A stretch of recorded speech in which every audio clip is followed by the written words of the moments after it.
السلام عليكم البنات. اليوم حبيت ندير نفحة لي على المدربل. يجيب الباذنجان. هنا في الكوكوط درت حبة بصل قطعتها، درت 3 سنينات تاع الثوم كنت سكرفشتهم، درت كميشة تاع الحميصة. ما نساوش الصلاة والسلام على الرسول عليه الصلاة والسلام دائما وابدا. ما تنساوش تاني الاستغفار تاع المليح. كان عندي مرصو تاع الدجاج، تقدروا تستغناو عليه، يعني يجي بالدجاج ولا بلا دجاج يجي بنين. هنا بعد ما تقلاو لي غير شويه درت لي زيبيس، ملح، كمون، فلفل الكحل وشويه كركم، وزدت مغرف كبيره تاع الطوماطيش تاع المصبره يعني تاع بايض، مرقته وخليته يطيب. بالنسبه للباذنجان قطعت 3 حبات باذنجان هكا يعني عشوائي، درتهم في الماء ودرت لهم الملح.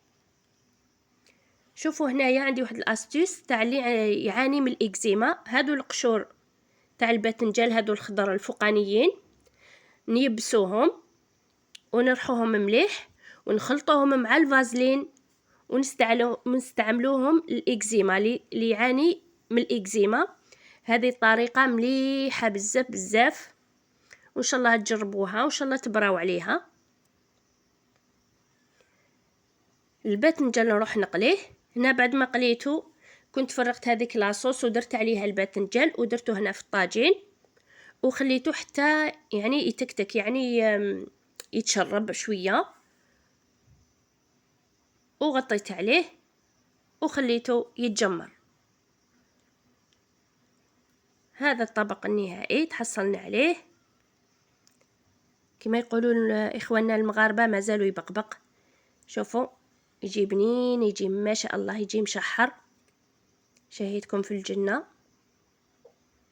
ويحبوه بزاف ولادي، يحبوه الباذنجان ويحبوا سختو المدربل.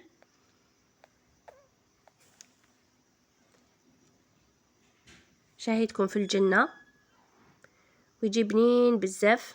راني ندوق فيه جا ما شاء الله. اتمنى تجربوه في امان الله، في رعاية الله وحفظه. احبكم في الله.